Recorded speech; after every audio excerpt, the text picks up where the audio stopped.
Hello, I'm Mara Pellerito, and this is my video on motivation and the ways that motivation impacts people and what I've learned from the videos we watched this week and how it's going to impact my life. So, in class this week, we were given 5 videos and an additional text resource besides the provided text materials in class. And the first video was just a short little video called The Science of Motivation that basically explained what motivation is and how it impacts people and the different types of motivation. So I think it was kind of like an overview. So I learned, what makes up motivation in that video. And then the second video was called The Puzzle of Motivation and was different because it was a TED Talk from a business person's point of view, and it explained how motivation impacts business and business impacts motivation.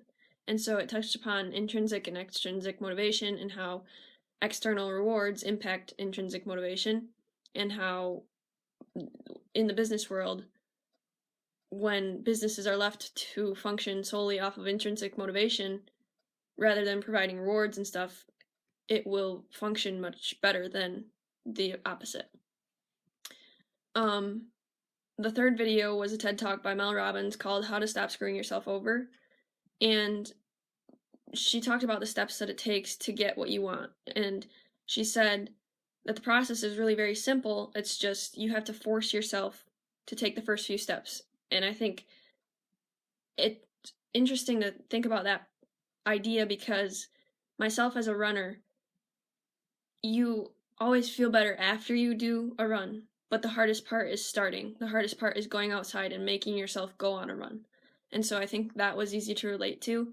And I thought what she said was very interesting about how that's probably the biggest part of anyone being able to accomplish something. The fourth video was also a TED Talk, and it was by Greg McKeely, and it was similar to the second video in that it addressed motivation in the business world. And so the central idea of this video was that people are motivated by either fear or by love. And so whether it's intrinsic or extrinsic, those are the two key components of what motivates a person. And so overall, you're going to make your decisions out of fear or out of love. And so I think that's really interesting because that also went along with what we learned in class about about emotions and how emotions impact your motivation and your outlook on, everything like growth mindset and fixed mindset and stuff like that. I think that went along with that, and so those ideas, and so it kind of was eye-opening to me to see that it all kind of tied together in that way. The additional resource we had was talking about the differences between intrinsic and extrinsic motivation.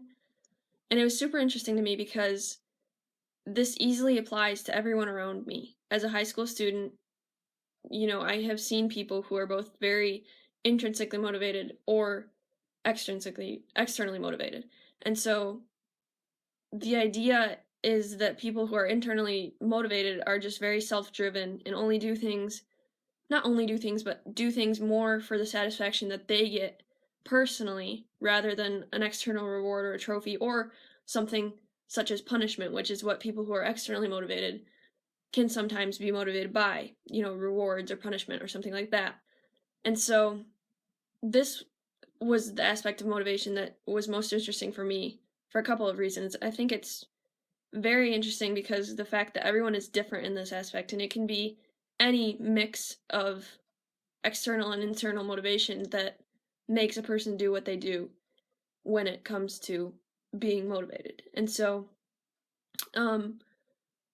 as a high school student, I can definitely relate to that and see that, and I can see how people are motivated because this brings me to the last part of my final topic, which is how you're motivated will impact my life, how motivation impacts my life, what I've learned about it. Because I can see how people or students or athletes are motivated. Because I think it's clear from a young age as a student if you're intrinsically motivated or externally motivated. Because early on there are less external motivators, such as college or scholarships or something that can drive you to get better grades. Or you don't, realize the appreciation of getting paid for having all A's on a report card or something like that. And so I think if from a young age you're already motivated to keep your good grades, that says something about how you're motivated. And also, as an athlete, I think you can see how people are motivated because those who train more in off season are more internally motivated because that's just for them, you know? You can wait until 3 weeks before the season to start training, thinking, "Oh, this will get me a place on the team. You know, then I'll be good. I'll be a starter." And that's kind of an external reward is being a starter on a team. But internally, you can say to yourself, "I want my body to be the best that it can be." And I think that's something that goes into athletes and how that um, relates to them.